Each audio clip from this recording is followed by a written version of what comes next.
Auzubillahiminash-shaytanir-rajim. Bismillahir-rahmanir-rahim.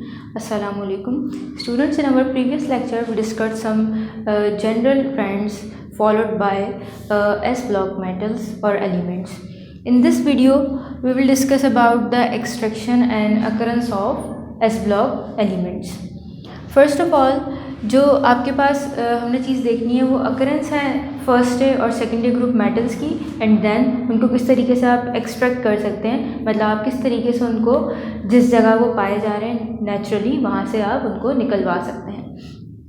तो अगर आप सबसे पहले हम जो एस ब्लॉक में आपके पास जो ग्रुप 1A है यानी कि अल्कली मेटल्स, उनके मेटल्स की अगर आप बात करें तो उनमें सबसे ज़्यादा अबंडेंट आपके पास सोडियम एंड देन पोटेशियम है। इसके अलावा जो रिमेनिंग उसके मेटल्स हैं वो नेचुरली उनकी जो अमाउंट है या परसेंटेज है वो बहुत कम पाई जाती है, लेकिन मोस्टली जो आपके पास फर्स्ट ग्रुप एलिमेंट्स की अगर आप बात करें तो सोडियम बहुत ज़्यादा क्वांटिटी में एंड देन पोटेशियम आपके पास मौजूद है नेचुरली। तो इनको आप अगर आपको सोडियम चाहिए फॉर सपोज तो आप नेचुरल सोर्स से आप उसको इजीली हासिल कर सकते हैं। तो अकरेंस अगर आप सोडियम मेटल की बात करें तो आपके पास माइंस के अंदर जो है ये मौजूद है, मतलब आप जो आपके पास सोडियम है इसकी कानें मौजूद हैं, sodium in the form of sodium chloride. जैसे आपके पास सॉल्ट है तो आप उन कानों में से जो जिन्हें आप नमक की कानें कहते हैं वहाँ से आप इजीली सोडियम क्लोराइड निकलवा सकते हैं और देन आप उस सोडियम क्लोराइड से सोडियम को एक्सट्रैक्ट कर सकते हैं। इसके साथ साथ जो आपका सी वाटर है, जो समंदर का पानी होता है वो भी बहुत नमकीन होता है, वो सॉल्टी होता है, उसमें भी आपके पास बहुत ज़्यादा क्वांटिटी के अंदर सोडियम क्लोराइड मौजूद होता है। उस सोडियम क्लोराइड को आप उस सी वाटर से निकलवा के एंड देन उसमें से सोडियम की एक्सट्रैक्शन ईजिली कर सकते हैं। तो ये जो एक्सट्रैक्शन का प्रोसेस है सोडियम मेटल के लिए वो आपके पास यूजुअली जो करवाया जाता है वर्ल्ड वाइड वो आपके पास इलेक्ट्रोलिसिस के थ्रू करवाया जाता है। सिंपल सोडियम क्लोराइड जो है वो नेचुरल सोर्स से आप गेन करते हैं, देन आप उसको इलेक्ट्रोलाइज करवा लेते हैं। इलेक्ट्रोलिसिस आपको मालूम है, इलेक्ट्रो मीन्स आपके पास electricity and lysis means to break. किसी भी कंपाउंड को आप इलेक्ट्रिसिटी के हेल्प से उसके कंपोनेंट्स के अंदर ब्रेक करते हैं, तो ऐसे प्रोसेस को हम कहते हैं इलेक्ट्रोलिसिस।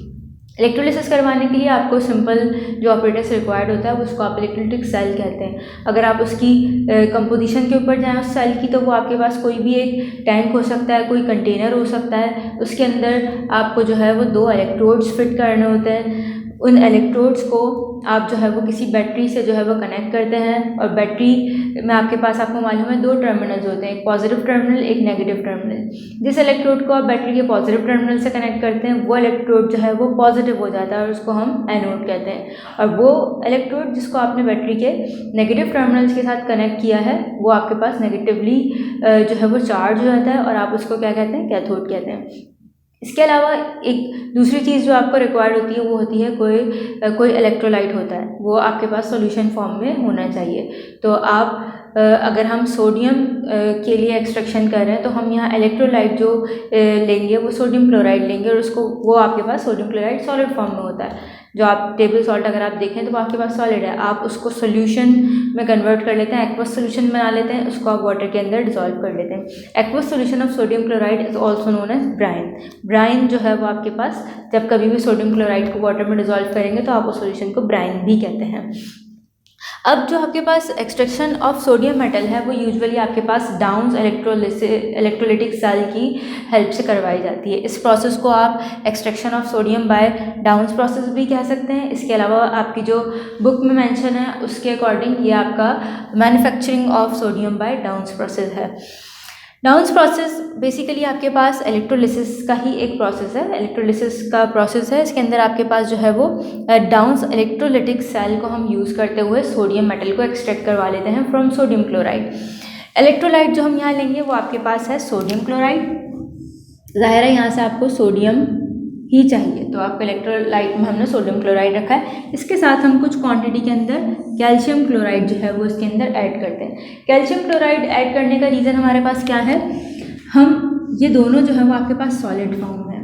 हम क्या करते हैं कि सॉलिड, ज़ाहिर इलेक्ट्रोलाइट हमेशा आपका जो है वो लिक्विड फॉर्म में होना चाहिए, तो आपने इस सॉलिड को जो है वो मेल्ट करना है। जो मेल्टिंग पॉइंट सोडियम क्लोराइड का है, प्योर सोडियम क्लोराइड का, जिसको आप इसका फ्यूजन टेम्परेचर भी कहते हैं, जिसके ऊपर ये फ्यूज हो जाता है, मेल्ट हो जाता है, वो है 801 डिग्री सेंटीग्रेड।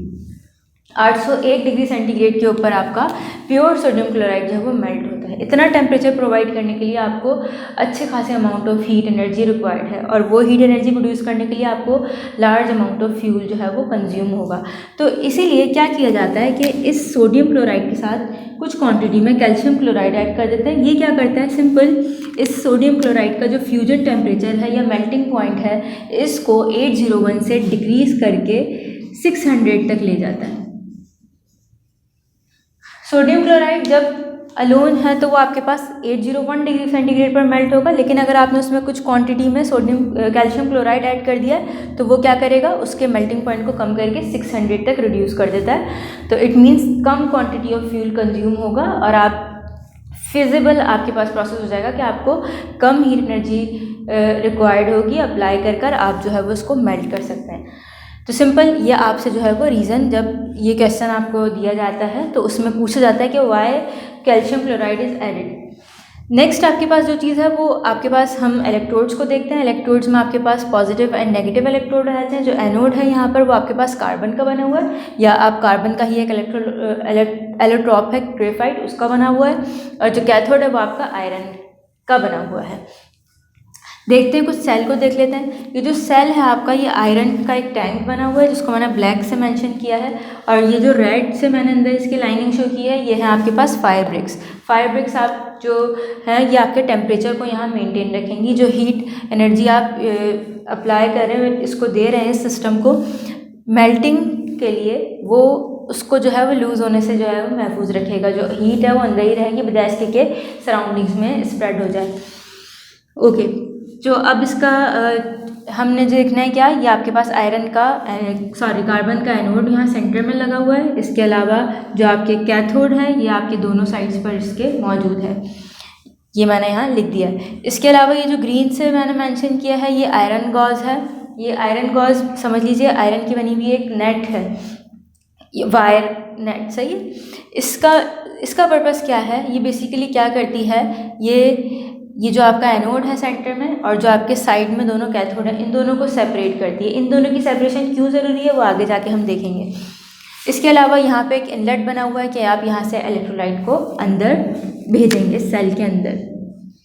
ये आपके पास जो है वो एक आउटलेट है फॉर क्लोरीन गैस, और ये आपके पास जो है वो आउटलेट है, यहाँ से आप जो है वो निकाल सकते हैं किसको, सोडियम मेटल को टैप कर सकते हैं, टैप ऑफ कर सकते हैं। अच्छा, इसके अलावा जो चीज़ है यहाँ ब्लू से मैंने मेंशन की हुई है, आपके पास fuse sodium chloride and calcium chloride है। मतलब जो आपके पास मिक्सचर है दोनों सॉल्ट्स का, या ये कह लीजिए जो आपके पास इलेक्ट्रोलाइट है वो है। ये होता क्या है, आप जैसे ही इसके अंदर ये अपना फ्यूज इलेक्ट्रोलाइट को भेजते हैं सेल के अंदर, और जैसे इलेक्ट्रिसिटी इसको प्रोवाइड की जाती है, तो जो आपका सोडियम क्लोराइड है ये ब्रेक हो जाता है सोडियम एंड क्लोराइड आयन के अंदर। ये जो आपका सोडियम यहाँ से जब ये दोनों ब्रेक होंगे तो सोडियम पे आता है पॉजिटिव चार्ज और क्लोरीन पर आता है नेगेटिव चार्ज। अब जो आपका एनोड होता है, मैंने बताया वो आपके बैटरी के पॉजिटिव टर्मिनल से कनेक्टेड है और ये पॉजिटिवली चार्ज होता है, जबकि जो आपके कैथोड हैं ये नेगेटिव टर्मिनल से कनेक्ट होने की वजह से नेगेटिवली चार्ज होते हैं। तो अब इलेक्ट्रोलिसिस के प्रोसेस में होता क्या है कि जैसे ही ये आयंस, ये कंपाउंड अपने आयंस में ब्रेक होता है, तो आयंस इनके चार्ज के अकॉर्डिंग अपने रेस्पेक्टिव इलेक्ट्रोड्स की तरफ जो है वो अट्रैक्ट होते हैं। जो पॉजिटिव आयन है वो नेगेटिवली चार्ज इलेक्ट्रोड की तरफ रन करेगा, और जो नेगेटिवली चार्ज आयन है वो पॉजिटिवली चार्ज इलेक्ट्रोड की तरफ रन करेगा। तो जितना भी Cl है वो आकर एनोड के पास आके एक्यूमुलेट होने लगेगा, ये नेगेटिवली चार्ज Cl है, और जितना भी सोडियम है in the form of Na positive, ये आपके पास कहाँ आएगा, कैथोड के पास आकर एक्यूमुलेट होना शुरू हो जाएगा। अब जो एक्स्ट्रा इलेक्ट्रॉन Cl के पास है, वो ये जो पॉजिटिवली चार्ज इलेक्ट्रोड है इसके पास इलेक्ट्रॉन्स की डेफिशिएंसी है, ये क्या करेगा, अपना नेगेटिव जो चार्ज है यानी कि इलेक्ट्रॉन है ये इस इलेक्ट्रोड को दे देगा, और जब ये एक्स्ट्रा इलेक्ट्रॉन जो इसके पास मौजूद है जिसकी वजह से ये नेगेटिवली चार्ज बन रहा है, इलेक्ट्रॉन देने के बाद ये किस में कन्वर्ट हो जाएगा, Cl0 न्यूट्रल के अंदर कन्वर्ट हो जाएगा। सिमिलरली जो सोडियम है ये पॉजिटिवली चार्ज है, it is electron deficient right now. तो और ये जो आपका कैथोड है इसके पास इलेक्ट्रॉन्स इलेक्ट्रॉन रिच, इसके पास एक्स्ट्रा इलेक्ट्रॉन्स मौजूद हैं इसकी सरफेस के ऊपर।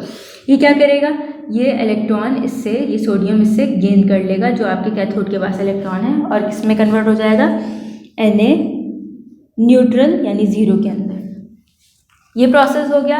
इसके अलावा जो एक और प्रोसेस होगा वो क्या होगा, ये जो Cl है, जो क्लोरीन है, ये आपके पास रिएक्टिव होता है, और ये क्या करता है कि आपके पास जो है वो अकेले मतलब मोनोटॉमिक फॉर्म में एग्जिस्ट नहीं करता, फ़ौरन से ये रिएक्ट कर लेगा अपने ही जैसे दूसरे क्लोरीन के साथ, और रिएक्ट करके बनाएगा डायटोमिक क्लोरीन, मतलब Cl2 में कन्वर्ट हो जाता है। इसके अलावा जो हमने अपना इलेक्ट्रोलाइट लिया था उसमें आपके पास कैल्शियम क्लोराइड भी था। जो कैल्शियम है वो भी ऑब्वियसली पॉजिटिवली चार्ज होगा, +2 चार्ज लेकर आएगा, और कैथोड के पास आकर इससे इलेक्ट्रॉन्स लेके न्यूट्रल हो जाएगा। बाकी Cl जो इसका है वो इसी सेम प्रोसीजर के साथ यहाँ पर आकर न्यूट्रलाइज होगा। अब जो सोडियम है वो आपका जो है वो यहाँ आकर एक्यूमुलेट हो रहा है, इसको आप पंप की मदद से जो है वो हेल्प से सक करते रहेंगे और उसको टैप ऑफ करते रहेंगे टाइम टू टाइम, और जो क्लोरीन है वो आपका in the form of gas है तो वो यहाँ से आपको मिलता रहेगा। अब एक क्वेश्चन और है इसमें कि आपके पास जो यहाँ पर जो आपका कैथोड है, यहाँ सोडियम के साथ साथ कैल्शियम भी एक्यूमुलेट हो रहा है, तो ये दोनों की मिक्सिंग का मसला आ सकता है, लेकिन आता नहीं है। उसका रीज़न ये है कि सोडियम और कैल्शियम की जो डेंसिटीज़ हैं इनमें फ़र्क है। जो कैल्शियम है वो डेंसर होता है, इसलिए ये दोनों एक दूसरे के साथ मिक्स नहीं हो पाते और ईज़िली जो है वो सेपरेट हो जाते हैं। आयरन गॉस का यहाँ प्लेस करने का रीज़न ये था कि जब सोडियम यहाँ पर Na-0 के अंदर कन्वर्ट हो जाएगा इस कैथोड के पास आके, और Cl यहाँ पर आके जब Cl न्यूट्रल में कन्वर्ट होता है तो चांसेस होते हैं कि ये दोबारा से रिकम्बाइन हो जाए, क्योंकि दोनों ही रिएक्टिव हैं। तो इसको हम मिनिमाइज़ करने के लिए, इस प्रोसेस को अवॉइड करने के लिए हम यहाँ पर इनके दरम्यान में एक स्क्रीनिंग जो है वो प्लेस कर देते हैं। तो इस तरीके से आपका जो सोडियम है वो सोडियम क्लोराइड के ज़रिए से एक्सट्रैक्ट कर लिया जाता है। होता ये है कि नेचुरली जो है वो ये जो मेटल्स हैं, ये जितने भी एलिमेंट्स जो आपके पास मौजूद हैं नेचर के अंदर, वो मतलब रिएक्टिव होने की वजह से क्या करते हैं, जो फॉर सपोज़ ये आपके पास अर्थ क्रस्ट के अंदर मौजूद है, फॉर सपोज़ कोई मेटल है, तो अर्थ के अंदर इस मेटल के अलावा भी बहुत सारी दूसरी एलिमेंट्स मौजूद हैं, तो एक लंबा अरसे से वो वहाँ मौजूद है, इसकी वजह से भी कुछ इन रिएक्शंस हो जाते हैं, और क्योंकि ये ख़ुद भी रिएक्टिव होते हैं तो इसलिए जो बाकी रिमेनिंग चीज़ होती है उनके साथ ये रिएक्ट कर लेते हैं ताकि ये स्टेबलाइज हो जाए और ईज़िली वहाँ पर स्टे कर सकें। तो इसीलिए हमें अगर कोई मेटल फॉर सपोज चाहिए, नेचर के थ्रू हम उसको एक्सट्रैक्ट करें, तो हमें उसको सेपरेट करवाने के लिए डिफरेंट मेथड्स इम्प्लाई करने पड़ते हैं। जैसे फॉर सपोज हमें सोडियम चाहिए था तो हमने डाउन प्रोसेस के थ्रू से जो है वो एक्सट्रैक्ट करा। इसी तरीके से जो बाकी मेटल्स हैं जिनकी एक्सट्रैक्शन हमें देखनी है वो हम इंशाल्लाह आगे के लेक्चर्स के अंदर देखेंगे। Thank you.